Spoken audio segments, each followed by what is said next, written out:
Welcome to Champions Network TV, where we discuss important issues, things that happen across the globe and in Africa. And today, just sit back. If you have got a cup of coffee, have a cup of coffee, and anything to drink. Feel free to ask any questions if you want to. And don't forget to like, subscribe, and click the notification bell so that you don't miss when we have programs like this coming up. Today, we are honored. Uh, it's a broadcast where we are meeting the leaders. We have got Mr. Makabayi in the house. I'll just talk a little bit about him. He is not just an official, he is a system architect for democracy. So at some point, he was a returning officer for Kampala. He will tell us what it means, the capital city of Uganda, and the supervisor of voter data. He handles one of the highest pressure jobs in the country. And today, we will learn how he manages this role and sometimes the crisis, and how does he maintain public trust. So, Mr. Makabayi, Yes, welcome. thank you very much. Welcome to Champion Network Reza. TV. Thank you. And to start off, most people see the ballot box, but they don't see the years of preparation before a single vote is cast. How did your journey lead you to the Electoral Commission, and what keeps you passionate about the work for over 23 years? My journey to the Electoral Commission. Good evening, our viewers and listeners. My name is Henry Makabayi. I work for the Electoral Commission of Uganda. This is not to suggest that I'm speaking on behalf of it. I'm giving my own views about my experience in election management. And as you may be aware, Uganda is really in the final stages of organizing a general election, which will be about a month from now. That's on the 15th of January 2026.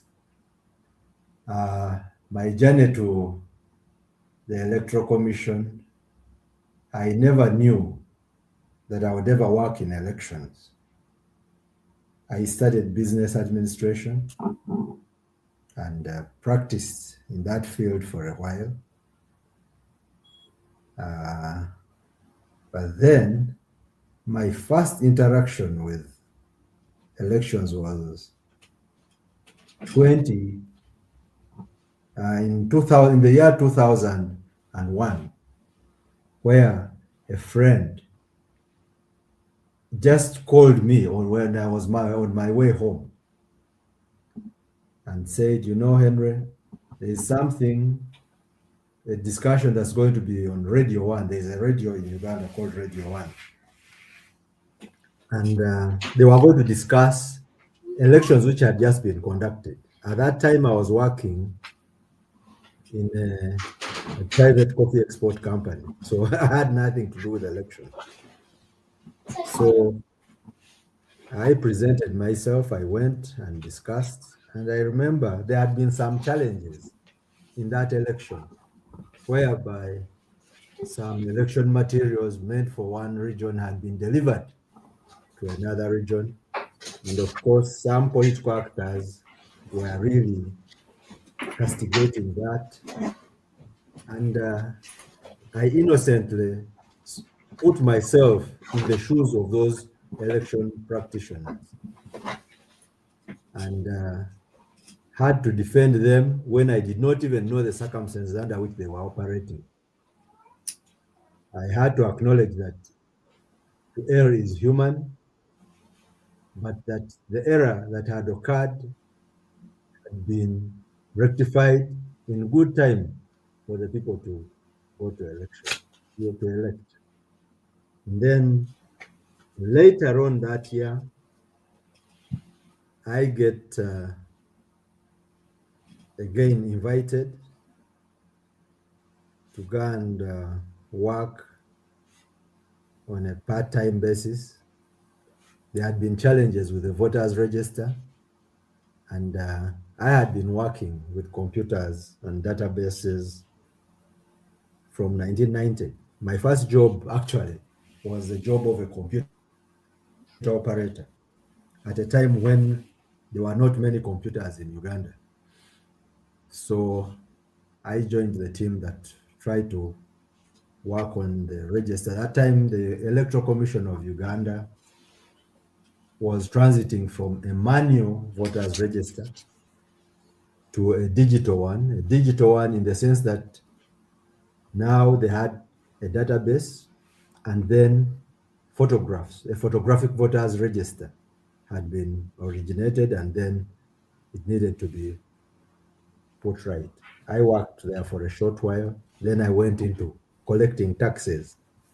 I'm giving you how I've been juggling in this. And when I went to the Uganda Revenue Authority, I did not know that I would get back to the Electoral Commission.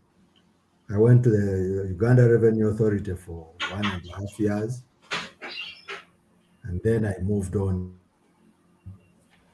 to the Electoral Commission, where I thought my working career had been such that my first job had been for 4 years, my second job had been 4 years, the next job had been for 1 year, and I had thought maybe I wouldn't even take more than 4 years at the Electoral Commission, but here I am. I've spent 22 years, and I've gone through, I've experienced the conduct of an election referendum, which had to do with the transition from the movement electoral system that Uganda had at the time, that was in 2005, and the transition to multi-party democracy, which our country is practicing to date. And as of now, actually, there are more than 28 political parties in Uganda. And of those, 8 of them have fielded candidates for the presidential election, which will be held on 15th of January. And that is a bit of my journey to elections. And one thing I should say from the onset is that elections are not an event. Many people look at elections as what takes place on election day. Elections are a process, and in the elections world, we refer to an electoral cycle. That if one is to effectively participate in elections, they should effectively participate in the entire cycle. To the extent that if an election observer is to give an objective view of a given election, they would need to understand what happens in the 3 general phases of the electoral cycle: the pre-election period, where preparations are done, where electoral reforms are carried out, the planning, the budgeting, purchasing of equipment, and name it. And then the election period, where mainly polling activities occur. And then we have the post-election period, where evaluations are done, lessons are taken from the experiences that would have been encountered, lessons would be taken from other election practitioners, what worked well for others that you could integrate into your electoral system. So briefly, that's my brief journey. So my permanent working with the Electoral Commission started in 2003, and as of now, I've made I'm approaching the 23rd year in election management. Okay. Thank you very much for such an, long journey and where you're coming from the technical then into the electrical. So you've moved from the technical data roles to being a returning officer in the heart of Kampala. What is the biggest mindset shift you had to make when moving from managing computers to managing people and the politicians? Thank you very much, Mr. Muhiza. Uh, Ordinarily, what I would encourage any election management body is to train and cultivate all-round election officials such that a person who has been in administration, who has been in finance, has a feeling of what it means to manage elections.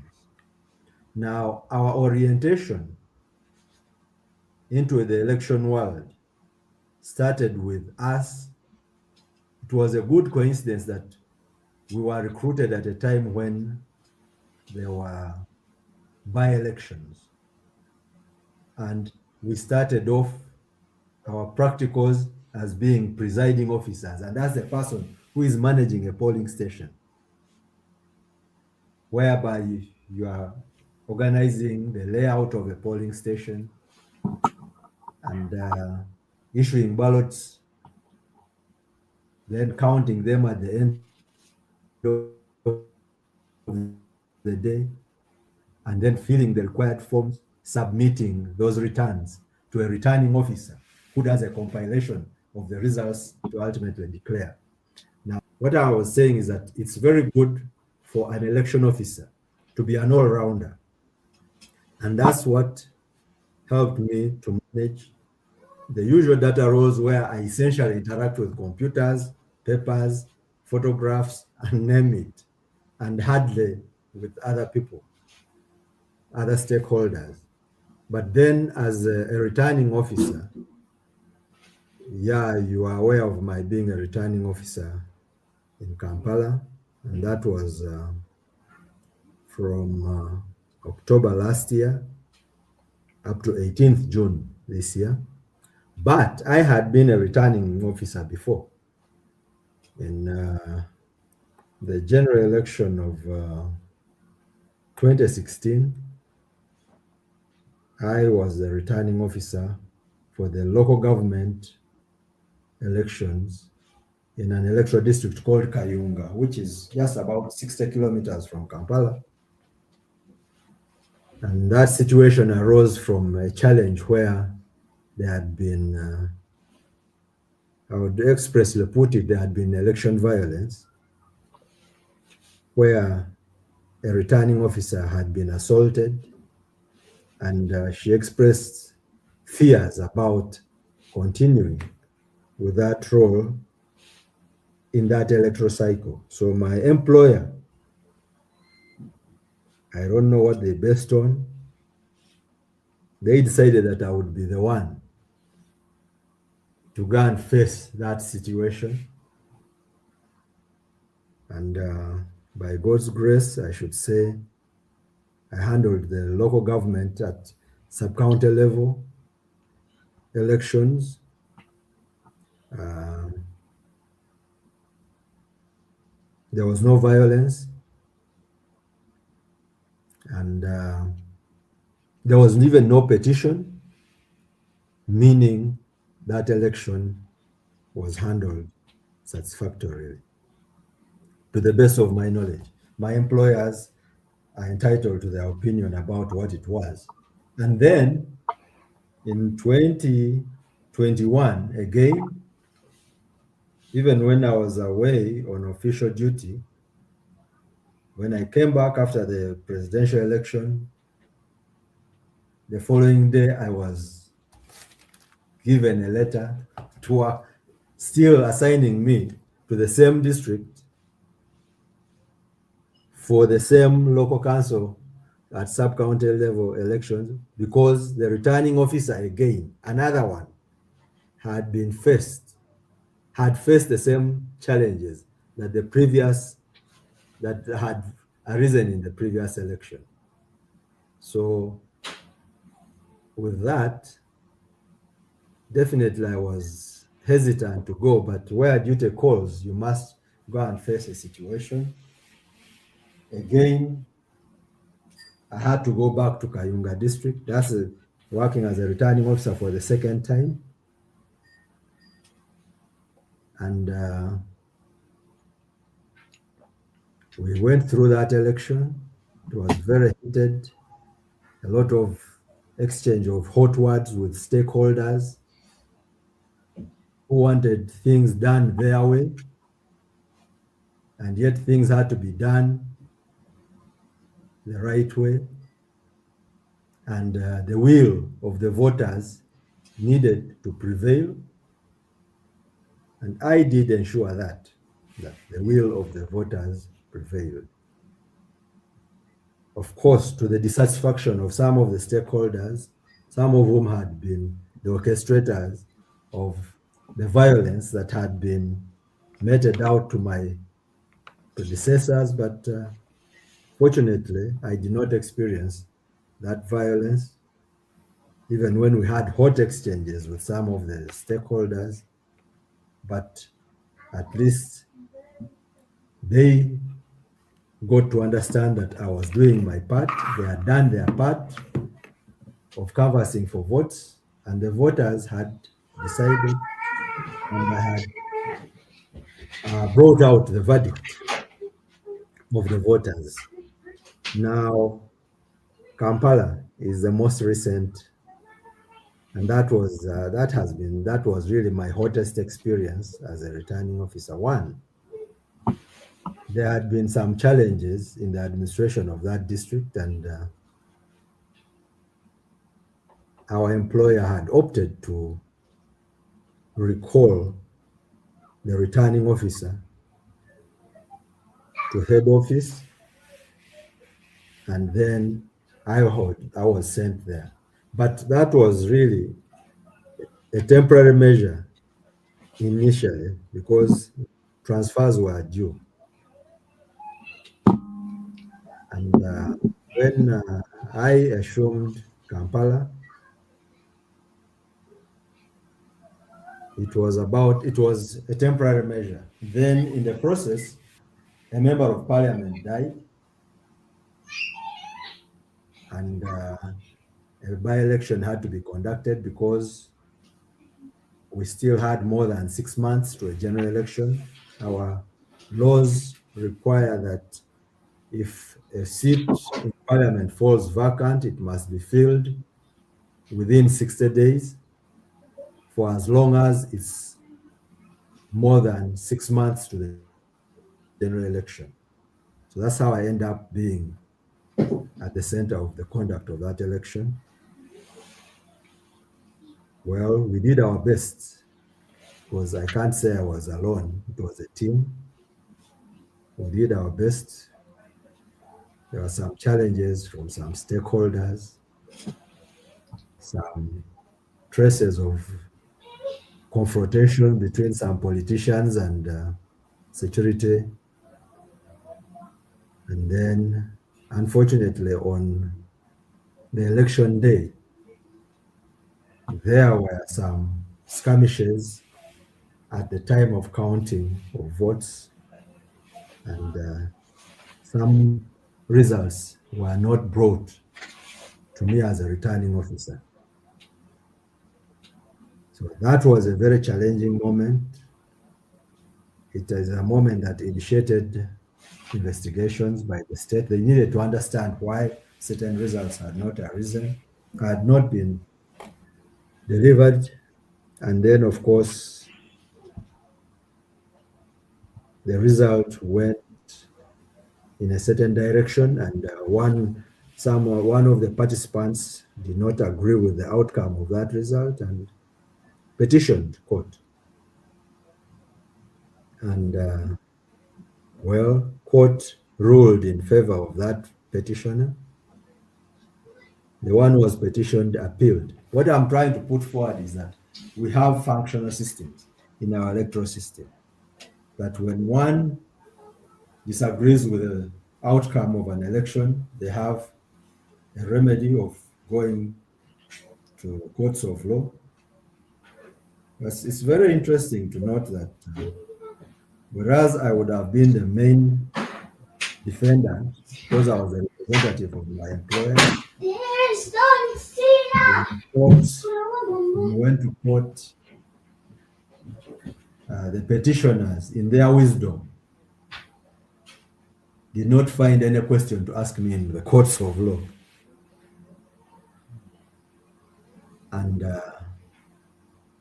for me, that really means they were satisfied with the evidence I had provided, but I was faulted for tallying results when I had not received others, and that those that had not been received, if they had all been polled for the runner-up would have won. And that is the ruling that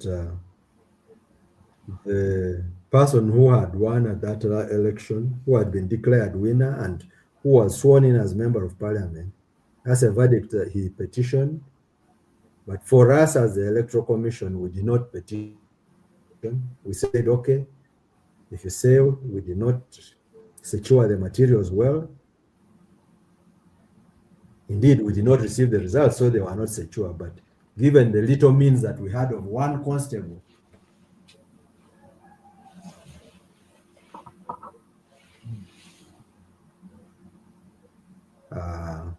violent crowd. So definitely the Electoral Commission is now thinking of how best to manage such and be able to secure electoral materials so that a count can be done maybe later, or at least so that there is a good record, an accurate record of what will have transpired at the election. So those are the challenges of a returning officer. Now, the issue is that in elections, the main challenge, one of the challenges, I will not say the main because saying the main is relative, is that there is need to reconcile perceptions of the stakeholders and then the reality of the operating laws and the operating environment.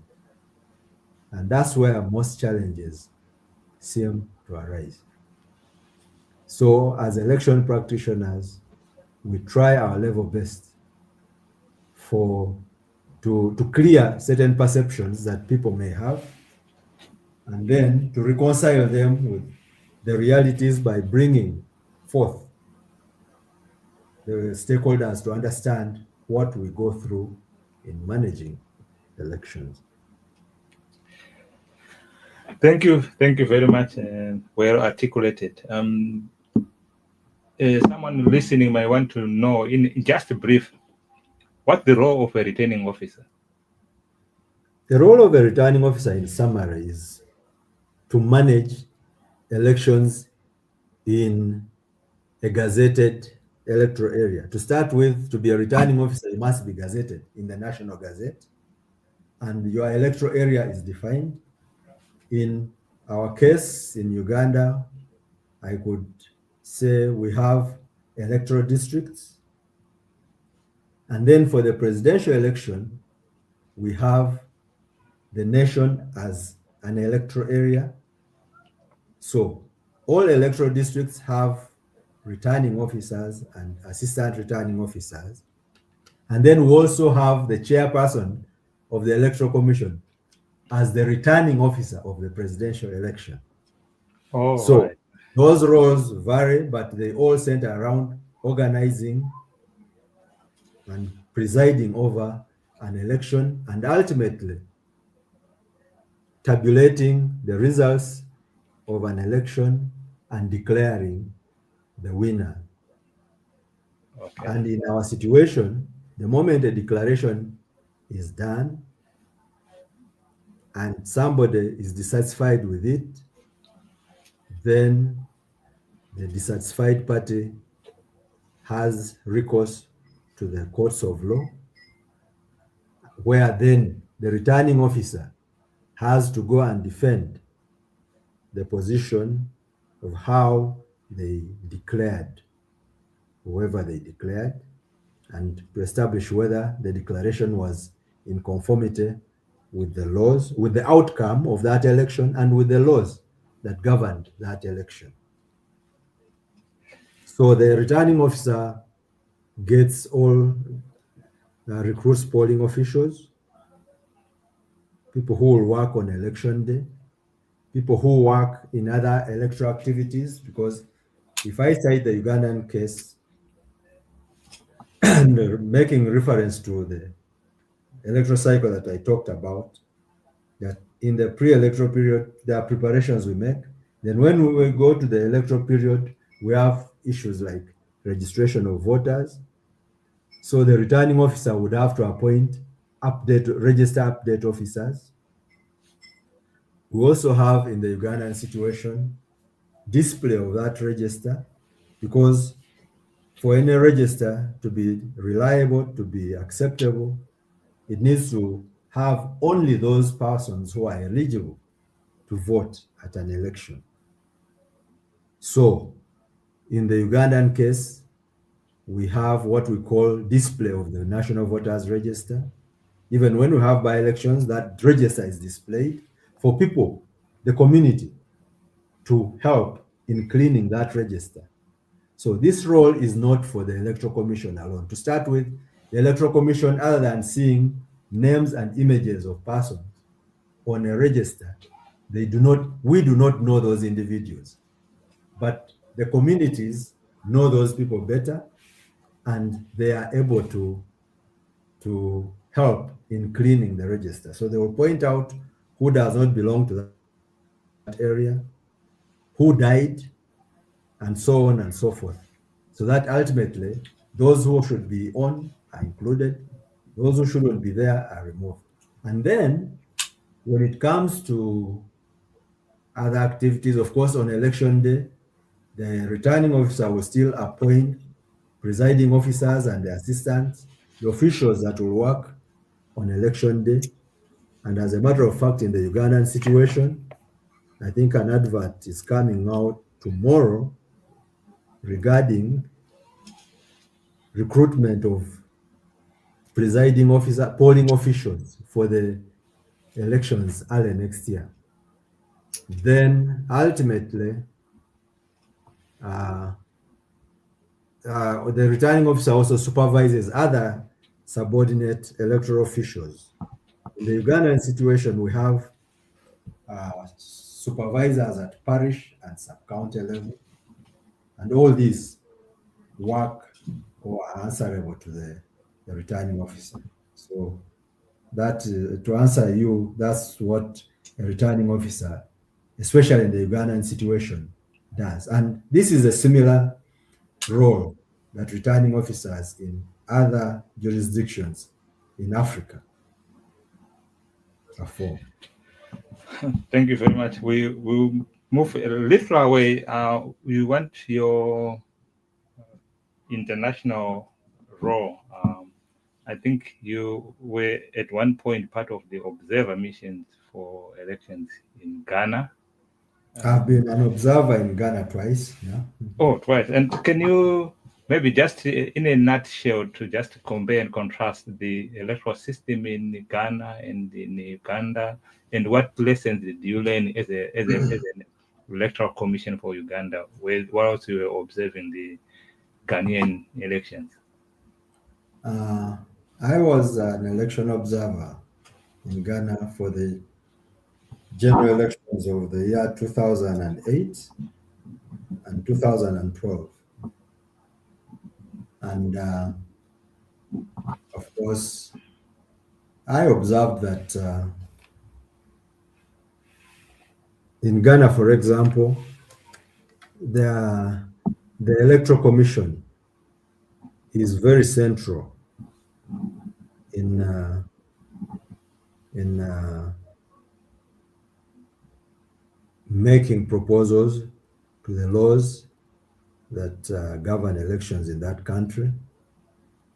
At that time, the Electoral Commission had the powers to, one, to come up with its budget, and that budget was not subject to editing by any other authority, to the extent that for as long as, because of the consultative process they went through, if they were to require any resources and government did not have those resources, it was the duty of government to look for those resources elsewhere, but not to adjust the budget of the Electoral Commission. Our situation in Uganda is a bit different, that we operate within the resource envelope that the government has. And of course, the Ghana situation, my observation was that, yes, they had some donor funding for their elections. I think the United Nations program had a hand in financing some of their operations.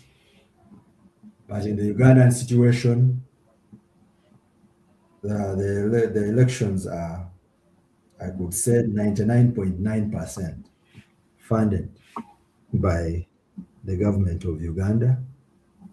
Now, when it comes to organizing, one, the,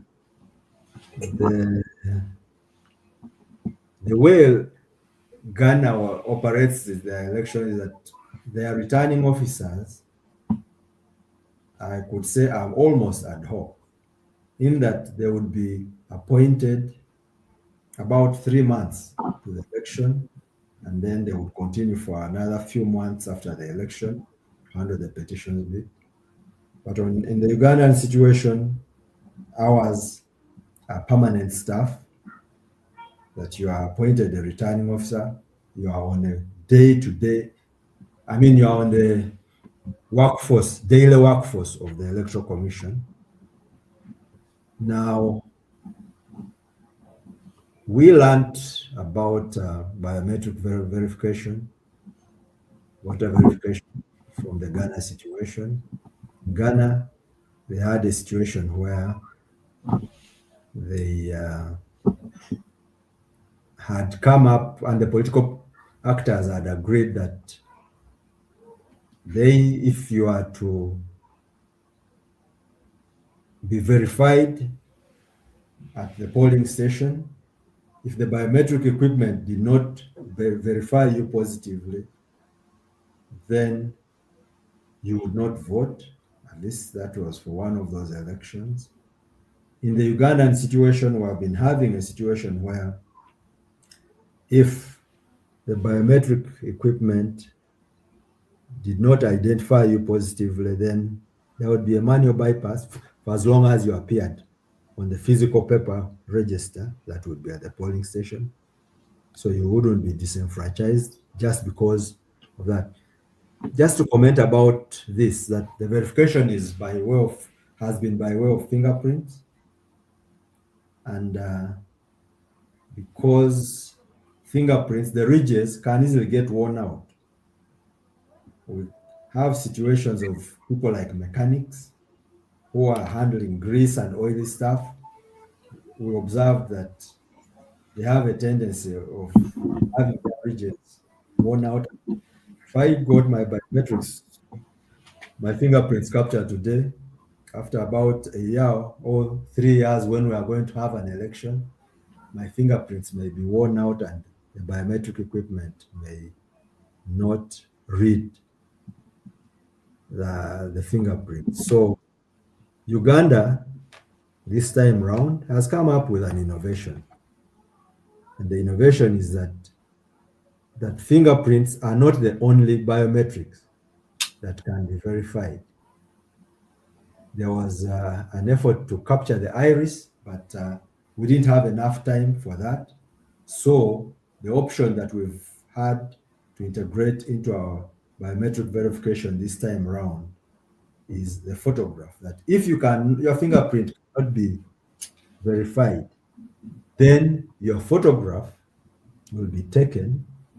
And then that photograph, the system in the biometric kit runs and matches it with your photograph on the register. And if you are positively identified, then you vote. If you are not, then you will not vote, because that would mean you do not belong to that polling station. So that was to save people whose fingerprints may not be recognized and yet they are genuinely registered. So that's what we are going to use this time around the 2026 general elections, and training regarding that, as a coincidence, starts tomorrow. So it's as if you knew what is happening in Uganda and decided to. So now, one other thing that we learned from the Ghana elections was that for them, people who are heavily involved on election day, these include election workers, these include health workers, then the security people who will be active on polling day.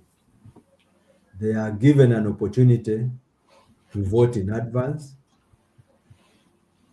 Then their votes are counted together with those that will vote on the designated election day where everybody else votes.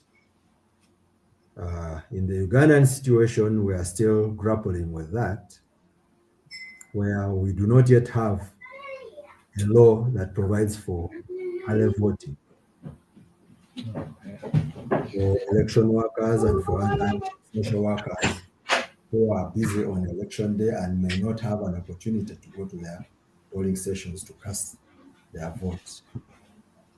And then regarding timelines,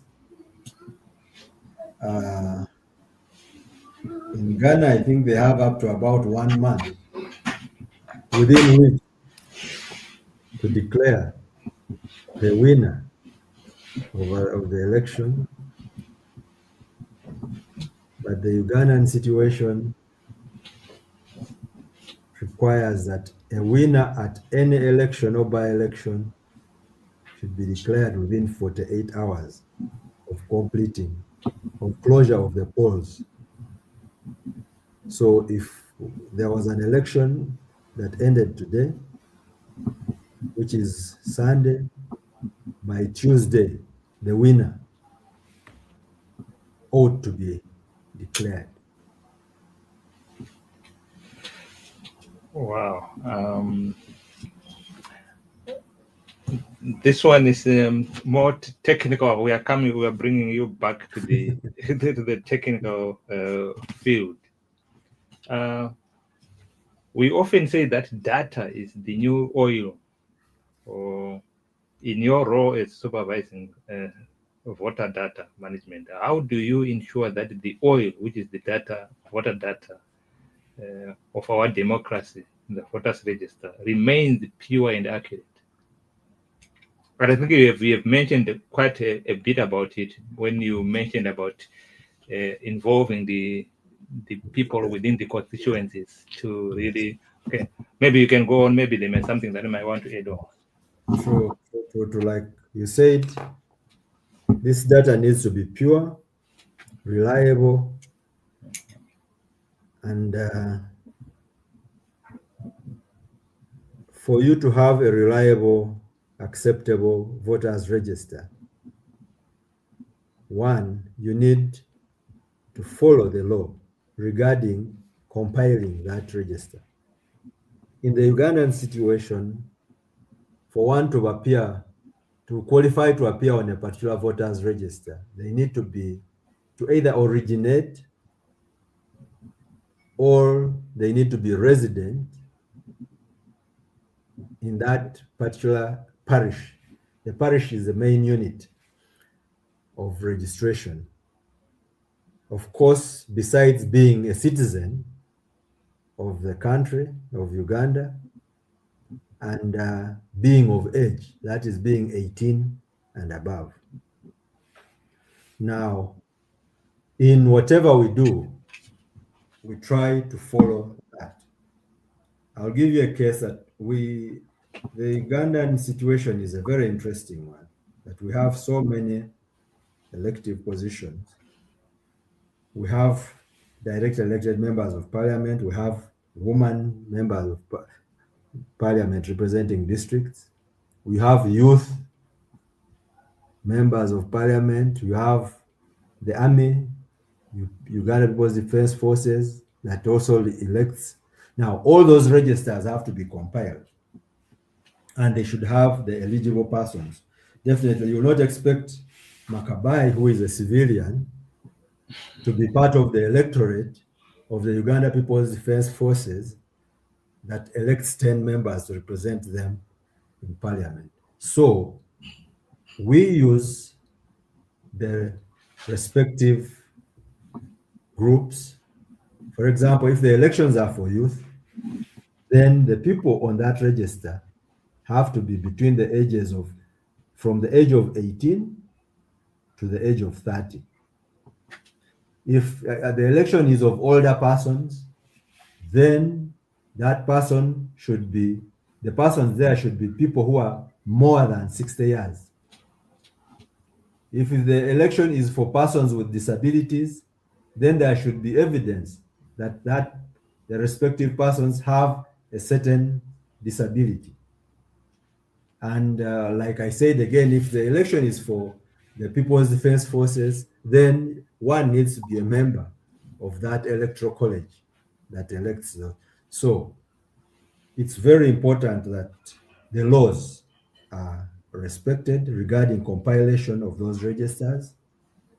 Then, two, periodically, there is need to subject this register to the scrutiny by the population, and then the relevant feedback is given regarding what is required to have that register cleaned and made up to date. So for it to be pure and accurate, one, the law needs to be complied with. Two, it should be subjected to checking and scrutiny by the stakeholders. And then three, whatever observations are made in that process of scrutiny are captured in order to be able to clean the register.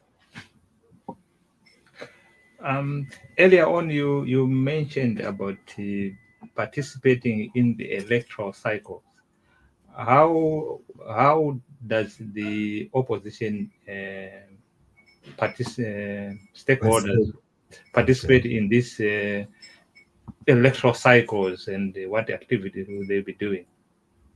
They participate by way of one,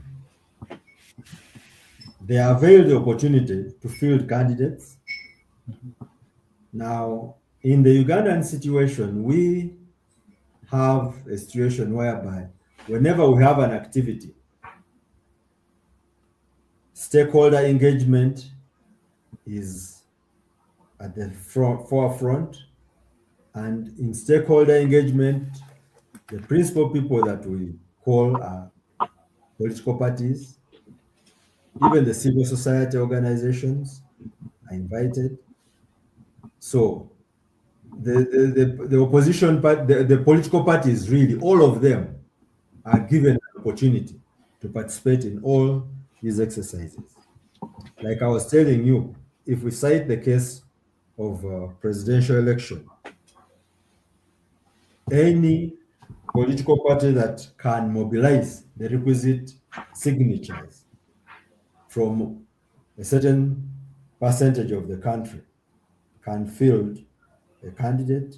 Even independent persons can field candidates. So it's not only political parties, even independents who do not subscribe to respect to the existing parties have are given an opportunity to participate.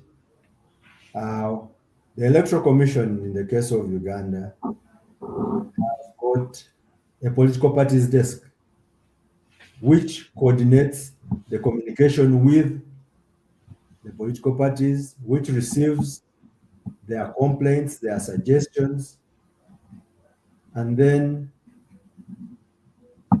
there is also a forum where political parties interact uh, and they meet regularly. And political parties in the Ugandan situation also are facilitated depending on their representation in parliament, facilitated by way of money. And that money is channeled through the Electoral Commission in Uganda. So political parties are not left out. Ever since we went to a multi-party system in the year 2005, of course, before that we had a movement electoral system whereby the focus was on individual merit, what qualities an individual had, then they would present themselves for election, and then all would operate under that system without differentiation of political parties. But that system was set aside when we had a referendum in the year 2005, and Ugandans decided to go to a multi-party setting. This is for an aspiring tech leaders watching. How do you balance the need for a high tech security with the need for a system that is simple enough for a grandmother in a village to trust and understand? Uh, Balancing between the interests and the knowledge of those that are tech savvy and those that were born before computers and may not have even seen computers is very important. Of course, technology is taking center stage in elections.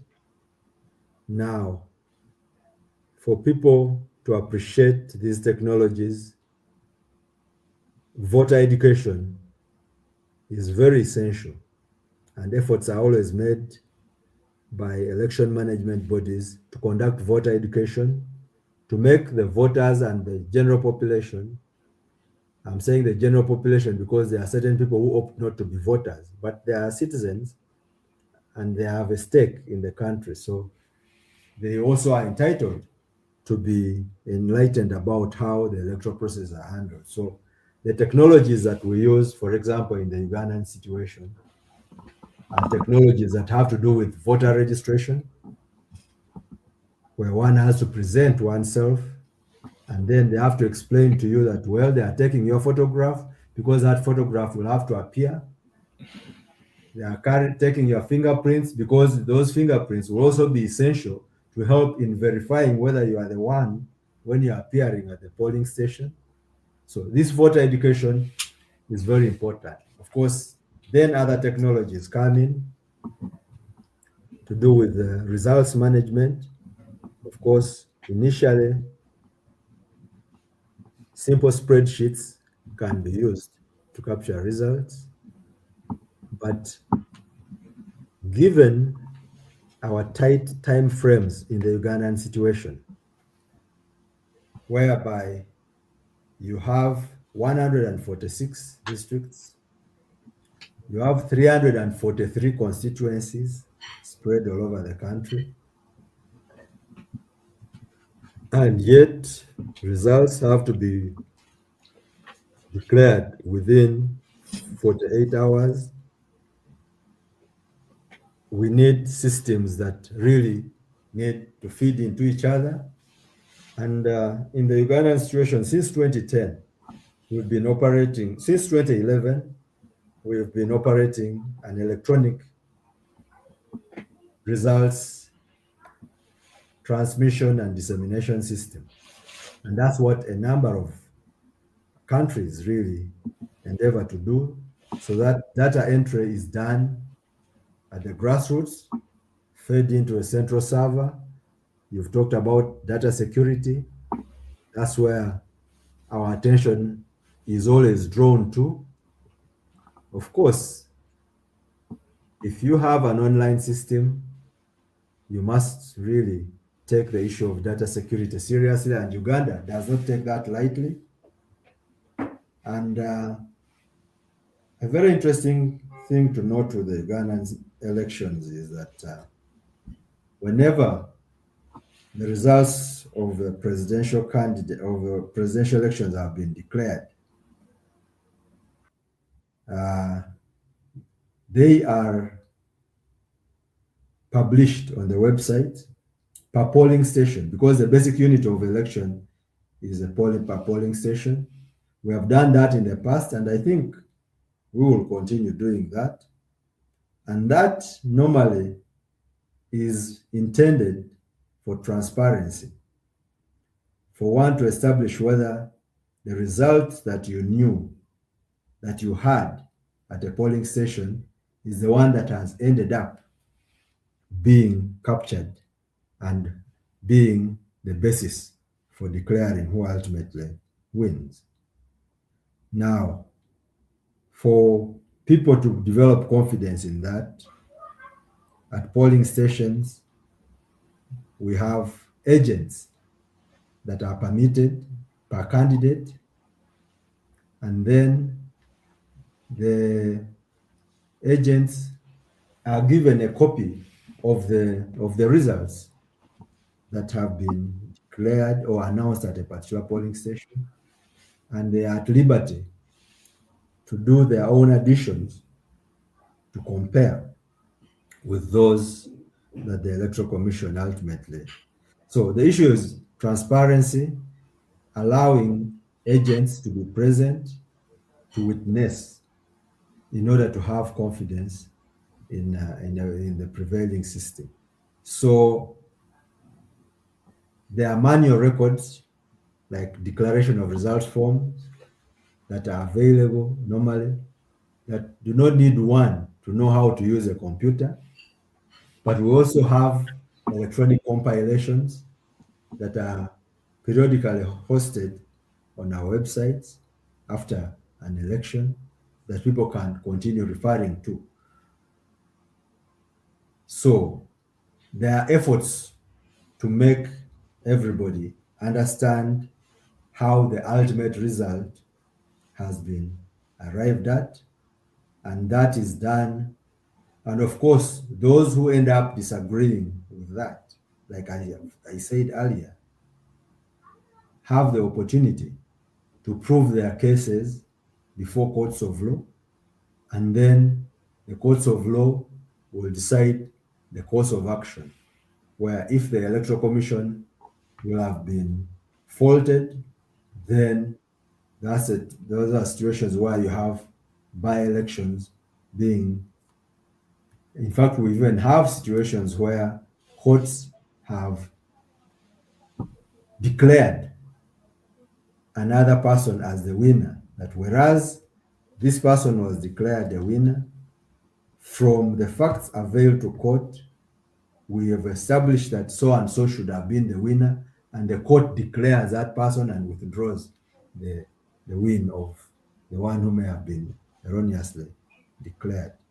But what is at the center of this is that there are always efforts by electoral management bodies to make sure that if there is any technology that is introduced,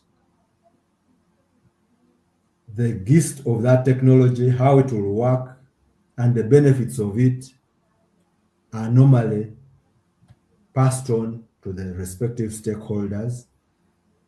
And among the stakeholders are political parties, and these political parties have the duty to pass on that message to their supporters. So it's not just a role of the electoral management body, but a role of the entire uh, population, the stakeholders, to ensure that everybody within the system of democracy of the country gets to understand whatever is used within that election. Um, you have you have spoken about you being thrown in the deeper end at local government where there was issues, Yeah. and also being thrown in the deeper end of being the returning officer of Kampala, which is the Mm. capital seat and the hot seat. How do you remain calm under pressure in this handling such difficult circumstances? One, what makes one firm to start with is abiding by the law. You will definitely, there will, in our situations, there will be political pressures from the participating parties. All the participating parties exert pressures. I mean, whoever goes to an election goes in with a view of winning. Of course, the challenge arises when they go in with the mindset of we either win or they lose. In other words, wanting to win and not even seeing that the alternative of losing is there. But it is very important that a returning officer who is a referee in this matter needs to be calm, because if you get emotional, you are bound to make mistakes. And I want the world to understand that mistakes of returning officers can be fatal. They have been fatal, and therefore being very calm, being law abiding in the sense that following the dictates of the law that you are applying to conduct that particular election, and then bringing out the results that depict the will of the population at that particular election is very important. Of course, one may make a mistake, but let that mistake be accidental and not a deliberate thing that causes trouble. Because you see, you will never know the magnitude of chaos that may arise out of a mistake that you commit. And you can only be, you ought to be conscious about the effects of your actions or your omissions.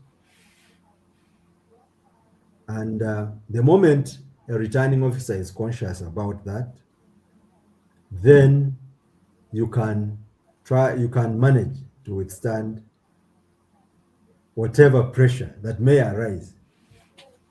And the moment you are calm, then it instills confidence in the participants, to the extent that even the one who may be exerting unnecessary pressure will get to realize that, well, the truth is that this pressure that I'm exerting is not called for. But like you said, it's very important for one to be calm, guided by the law, and being conscious that the role of a returning officer has a bearing on the stability of a nation. And the moment one sees that what they have to do should be a contribution towards stability, then they should be able to do the right thing as returning officers. And then stakeholder engagement, for them to understand the laws and what a returning officer bases on to ultimately make, because to make the declarations that they do, The moment the stakeholders get to understand that, then their expectations or demands or pushes are then guided by that.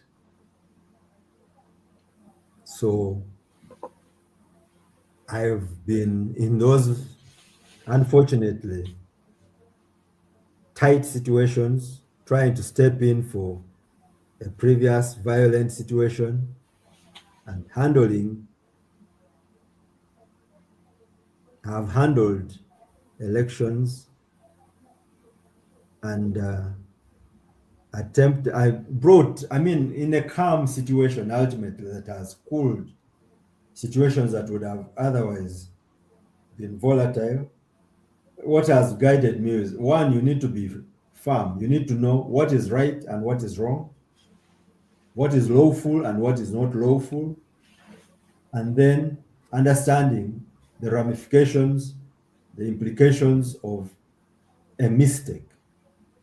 And in the election world, it's very unfortunate for us is that it's not the expectation of society is 100% delivery. They don't expect us to make mistakes, whereas mistakes can be committed in certain sectors. But the moment an election officer knows that the level of expectation from society is very high, they need to be conscious and work towards that. Yeah. I'm coming back to part of your work. You presented a paper at an a paper internationally on crisis management regarding elections during COVID-19. Um, what was the toughest decision you had to make during that period, and what did it teach you about crisis management? One, that paper I remember was at the Association of World Electoral Bodies in the year 2020, and I had to make a presentation about how Uganda was prepared to handle elections in that crisis. One, that was a crisis that we had not come across in our lifetimes. It was sudden and it impacted different countries differently. Even some decisions were varying, some were looking extreme. Now, in the Ugandan situation, of course, there were those COVID standard operating procedures that were adopted worldwide, things like washing hands, keeping social distance, not having gatherings. Apparently, in Uganda in 2020, most of the campaigns were not by way of political rallies. They were mainly, there was a lot of use of the mass media, radios, and television, and then meeting small groups of people, not mass rallies. Of course, some political players felt they were disadvantaged, that they did not have access to the communities, but that was a dictate of the health situation that prevailed. And then during our elections, social distancing had to be maintained in the queues. You can imagine a polling station that is supposed to have, say, 1,000 voters, and efforts had to be made to ensure that we had to provide for facilities for washing hands for all the voters that were coming in, and washing hands and sanitizers. That was now one of the sanitizers became an election material, and then enforcing the use of masks, that had to be done, and the presiding officer had to ensure that whichever voter was coming before them They themselves, to start with, had to have masks, and indeed, all our offices were provided with masks to ensure that the officers used them, and then the voters had to use masks. And the government of Uganda had made efforts to provide reusable masks, cloth masks, which the users would wash and then apply again. So they were encouraged to wash, iron them, and then so the issue of masks and social distancing really helped in ensuring safety during the general elections. And those are some of the things that I shared during my presentation at the at, at a work at a conference of the Association of World Election Bodies. Oh, yeah, and apparently it was also an online presentation. We did not meet physically. Made an online presentation regarding that. Um, thank you very much. There, this is a network of champions, and we believe in raising the next generation of leaders. And what is the most important quality a young Ugandan needs if they want to save their country in a high stake public office like your one? I think it will definitely not be one quality. It has to be a collection of qualities. Mhm. First and foremost is that one needs to understand the law and then be able to apply that law as the principal guiding principle. Then one needs the quality of communication and persuasion, that here you are, you have an electoral situation, you need to communicate what it entails and persuade those involved, those involved that what you are supposed to do is in conformity with the given law for it to gain acceptance. But three, I think one needs to be very conscious that in whatever you are doing, you should be mindful about the consequences of what you do. Because there is a tendency of some people having the I don't care attitude. Unfortunately, when you don't care, you are not caring is affecting other people who were not part of you are not caring. So it's very important to be conscious about the implications of what you do.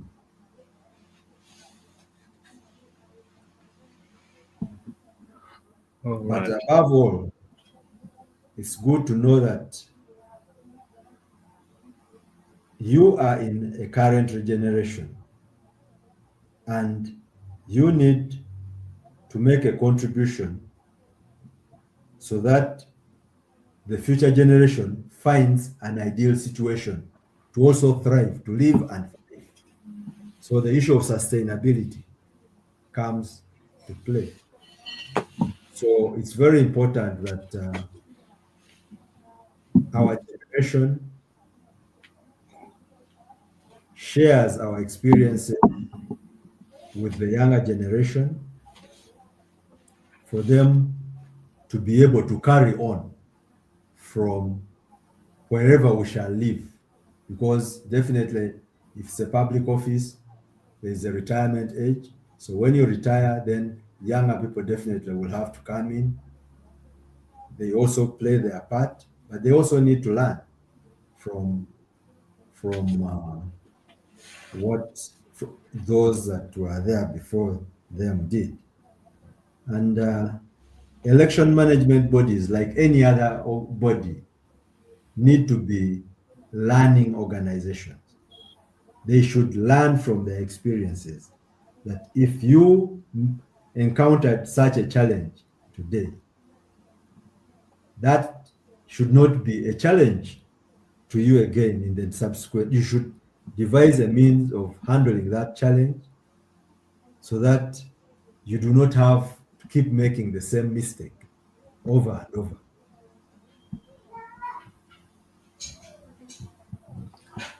Um, as you said, this is a network of champions. We just want to tap into your experience.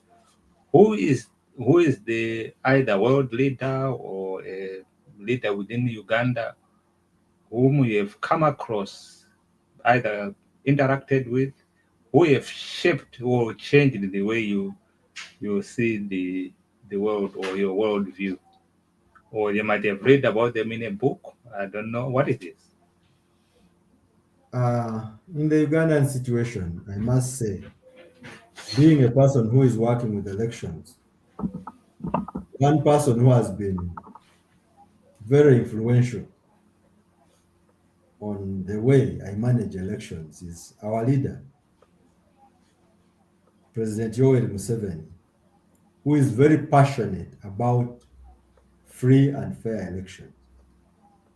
Because in any public speaking, in even smaller interactions with people, he emphasizes the fact that mishandling of elections is what caused him to go to fight the Obote regime. And he is passionate about free and fair elections. I told you about the issue of biometric voter verification equipment that we are going to use in the 2016 election. Some quarters have attempted to dissuade him not to have that verification done. And he has been insistent that there must be one man, one vote in Uganda. And very interesting measures have been proposed by him in an effort to avoid uh, malpractices in elections. One, every ballot that will be cast in the next general election is supposed to be scanned. As a matter of fact, ballot production is going on now, and the specifications are clear that they should have a code, a QR code, or a barcode that will be scanned. So when a person is being given a ballot, it will be scanned. And then when the counting is going to start, all the ballots that will have ended up in the ballot box will be scanned to prove that they had been authorized.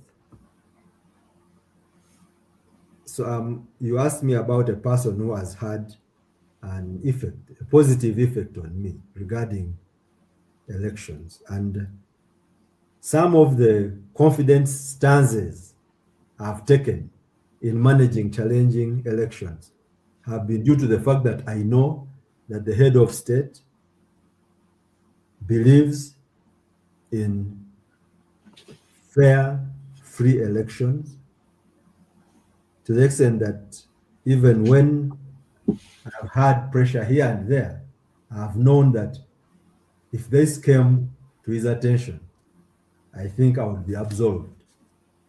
And time has proved me right that when I had challenges in Kampala, where I was alleged not to have added up all votes of a certain magnitude, processes had to be put in place to establish circumstances transpired, and the truth prevailed. The court did its part. As a returning officer, I appeared in court, and to my surprise, I was asked no question. So my affidavit that I submitted was taken as was not challenged by anybody in the court of law. Now, of course, there are challenges within any democracy that there are some people who become overzealous and attempt to derail election practitioners. But the moment one knows, as I've gotten to know over time, that the head of state, who is the fountain of honor in the country, believes in free and fair election, one taking on an objective stand, one following the laws as they are, will definitely be sure that they would not be doing the wrong thing.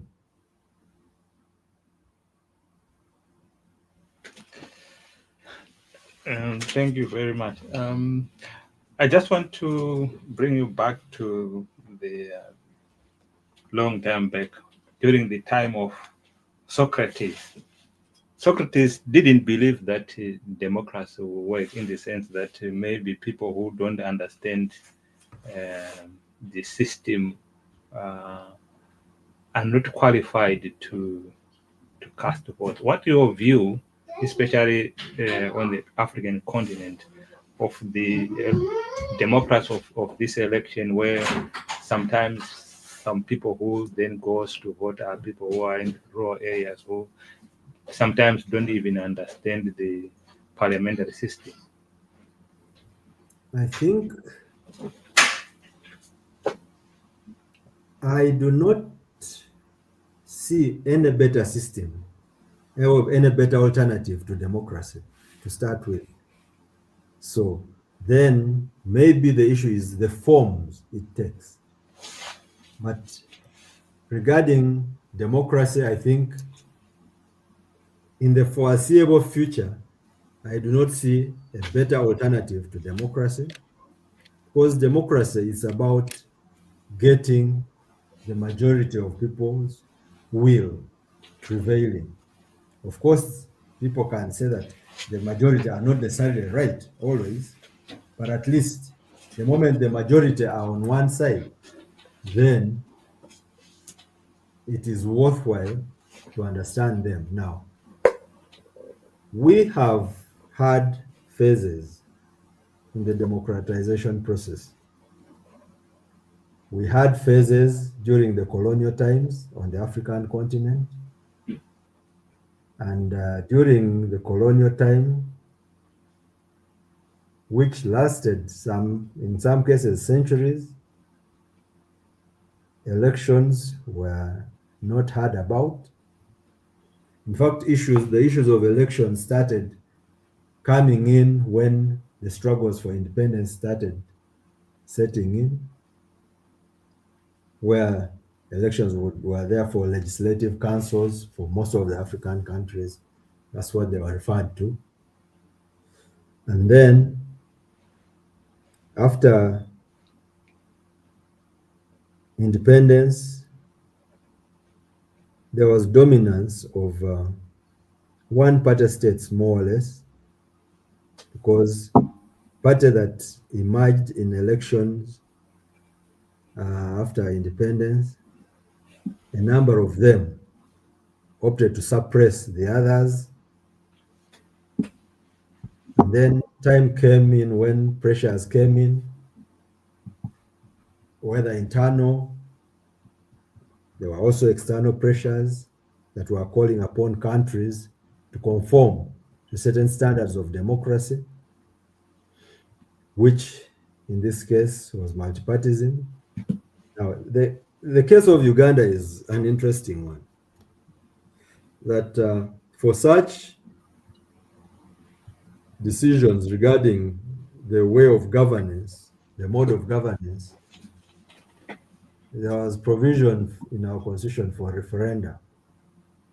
Now, in the year 2000, was in 1986 when the NRM came to power, there was a freeze on party activities. And as I said, there was the issue of individual merit, present yourself, present your qualities to the population, and then the population decides from among the many that would have presented them who would be best to represent them without an ideological bias. Then there was a referendum in the year 2000 where Ugandans were asked whether they should go multi-party, and they were emphatic in saying no. They do not want political parties.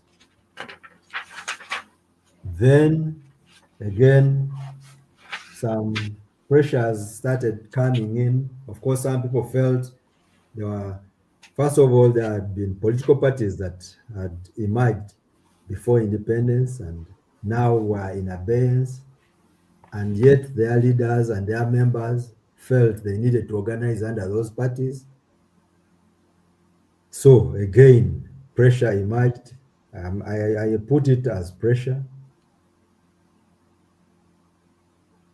from within and from other quarters, where there was a push towards having multi-party democracy because some people felt they were maybe being suffocated, and a referendum was held in 2005. That's the first general national electoral activity I got involved in as an election practitioner. And this time around, Ugandans voted to allow those who wanted to organize under different political settings to do so. And that came in. And but before that came in, Uganda had worked on had tried to prepare the population about multi-party democracy. And then because there were consultations that were held between, at that time they were referred to as political forces and government. And those consultations were chaired by the then National Political Commissar of the National Resistance Movement. And they kept meeting different political parties. Of course, they were not recognized as political parties then, they were political forces. Then they agreed on how they wanted parties to organize in Uganda. I was privy to some of those interactions, and I saw how the multi-party politics in Uganda was being configured. And then here we are in a multi-party setting. But Africa has a challenge that parties have tended to polarize the population.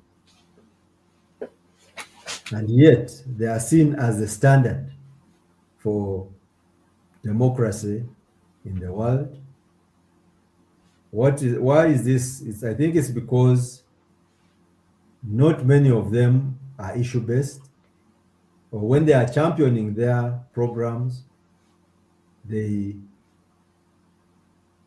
center more on attacking other parties, attacking individuals, rather than articulating the issues so that the population compares issues. Of course, then when such challenges as monetization of election sets in,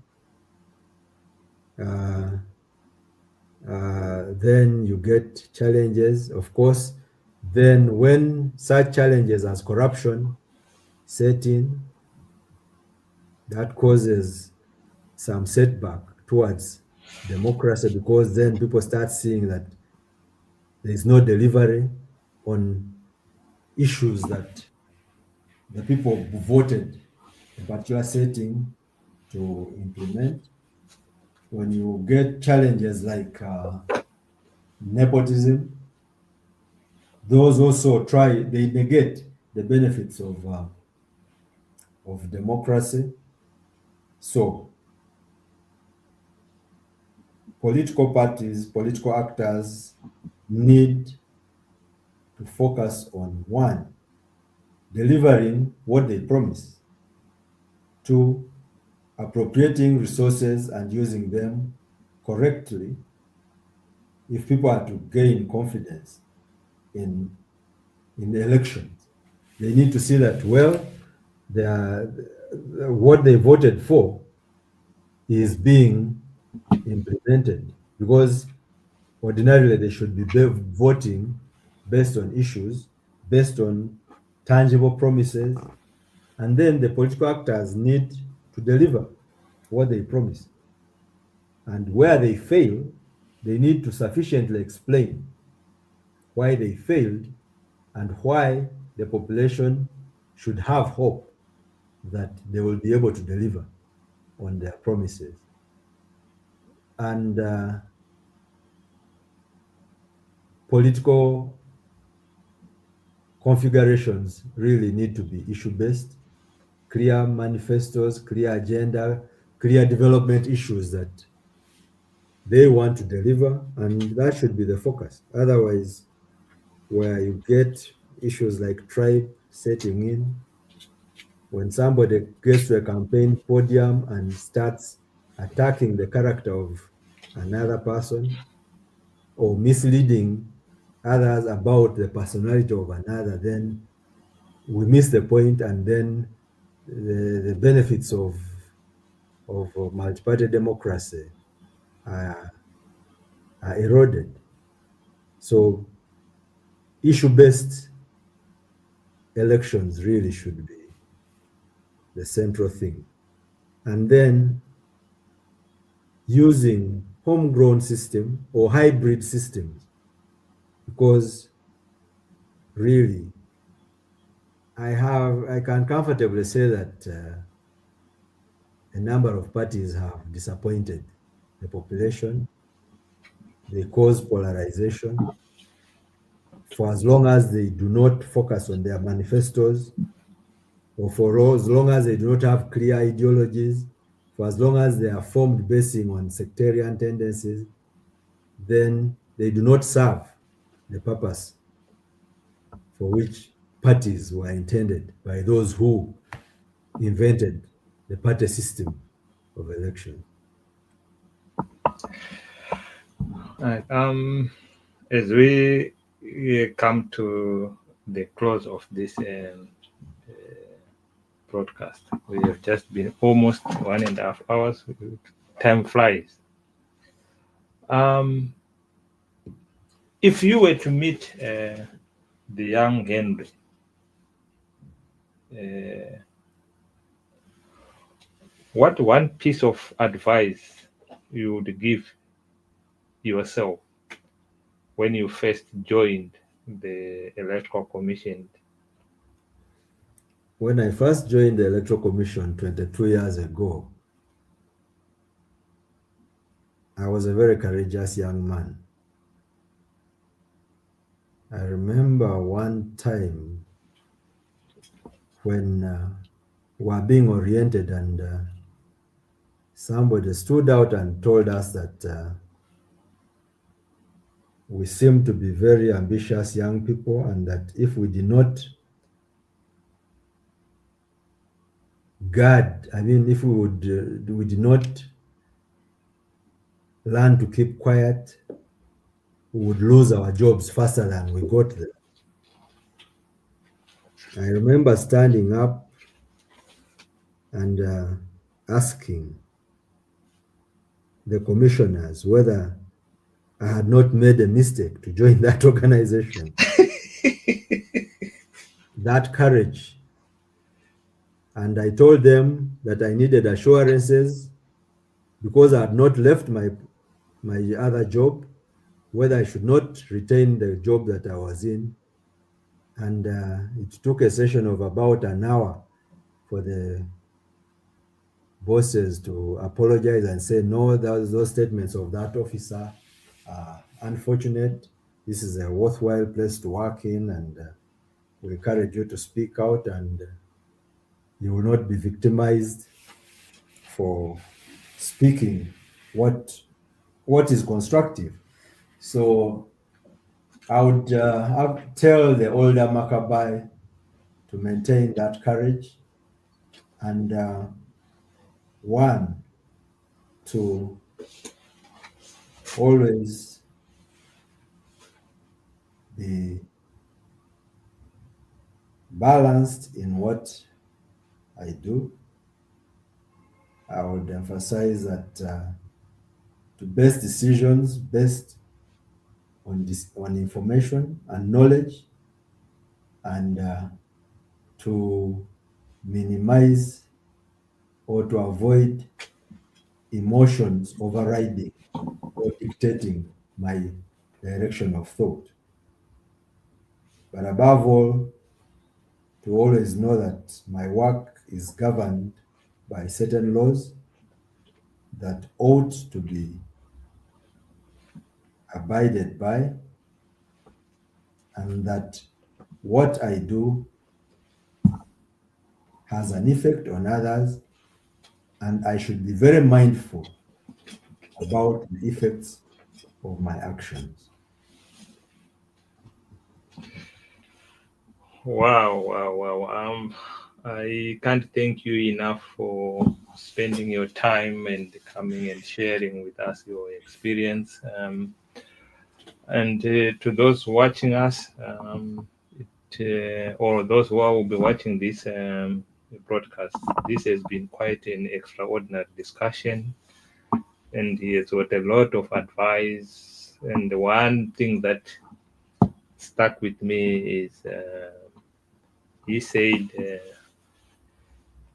what the mistake of the electoral commission can be and have been fatal in other areas of our countries. And yeah, so thank you for joining us, and let's close the podcast.